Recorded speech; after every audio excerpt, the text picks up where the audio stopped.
I think we have a great group of people to sit down and get this done. In fact, when the media leaves, which I think should be probably pretty soon. But I will tell you, I liked opening it up to the media because I think they see more than anything else that we're all very much on a similar page, not the same page.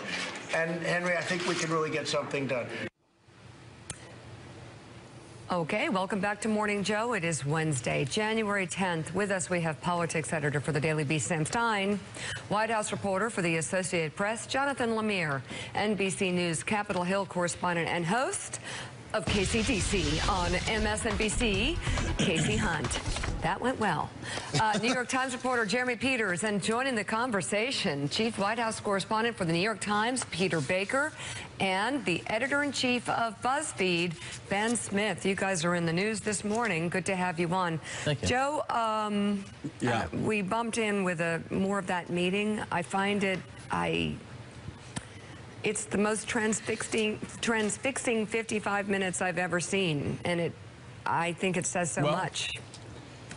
Donald Trump is very glad to hear that you said that, Mika, because, you know, last week when Stephen Miller was on and yelling at Jake Tapper, right. I said, well, wait a second. I saw this in the first season of Trump, the American president, the reality president. Are they showing reruns? So yesterday, we've got season 2 of The Crown, which I've finished that. That's incredible. Love that. Yeah. This is, I think this was the debut episode of season 2, Trump, the American president, the reality show president, and maybe he's doing a sort of, maybe JR goes from bad to good and Bobby goes from good to bad this season like they did in Dallas. I don't know. No. I think it's more of a game show, Joe. I think it's more like, is he fit?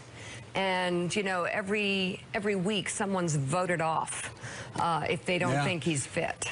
Well, that was interesting, though. By the way, we need to congratulate Ben Smith when he walked on the set. I heard everybody congratulating you, Ben Smith, for being sued by the President of the United States. Good on you, son. That's good stuff. Well, it's by his personal lawyer. Oh. Thank you. It's just his personal. Well, it's okay. You're a winner too.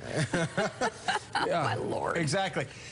So, Peter Baker, I want to bring you in here, and I won't ask your opinion, obviously, but I'll ask you, of the people that you talked on Capitol Hill, journalists, reporters, members of the House, members of the Senate, members of the administration, as you were trying to sort through exactly what was happening yesterday, bottom line it for us. What was the consensus in Washington about the Donald Trump we saw yesterday, which was the Donald Trump that he told people he would be, the deal maker that could bring both sides together? What was going on?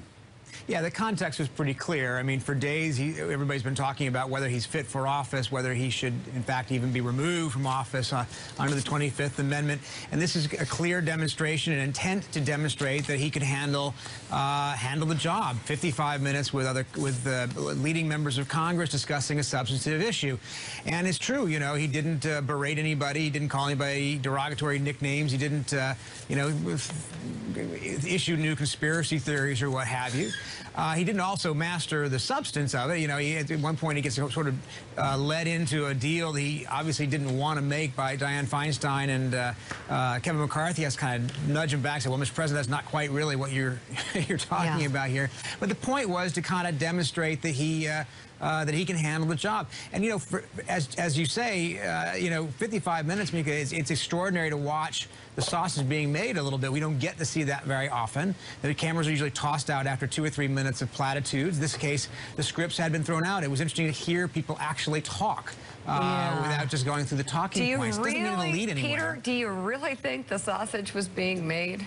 Well, yeah, to an extent. I mean, everybody kind of laying their cards on the table to some extent. Obviously not the way it will be behind closed doors. But we got past the, Mr. President, we are perfectly glad to be here, and this is a wonderful occasion kind of nonsense. You know, the stuff that doesn't actually mean anything. At least we heard what the Democrats were saying. Let's do a longer term plan, but first let's get DACA fixed. Let's do it clean. The Republicans are saying, yes, clean, but clean to us means it has to have money for the border security. We're not quite clear how much the wall plays into that. So anyway, look, look, the bar was low. Yeah. You know, he didn't exactly, I think, impress everybody in there. Democrats came out saying, look, you know, we obviously realized we were being used as props for his reality show. On the other hand, they were willing to be cautiously optimistic. Yeah, it kind of looks like everybody's absolutely miserable. But okay. Well, it seems that that you could look Ben Smith in there, and you could draw 2 or 3 conclusions from it, even if nothing goes from here.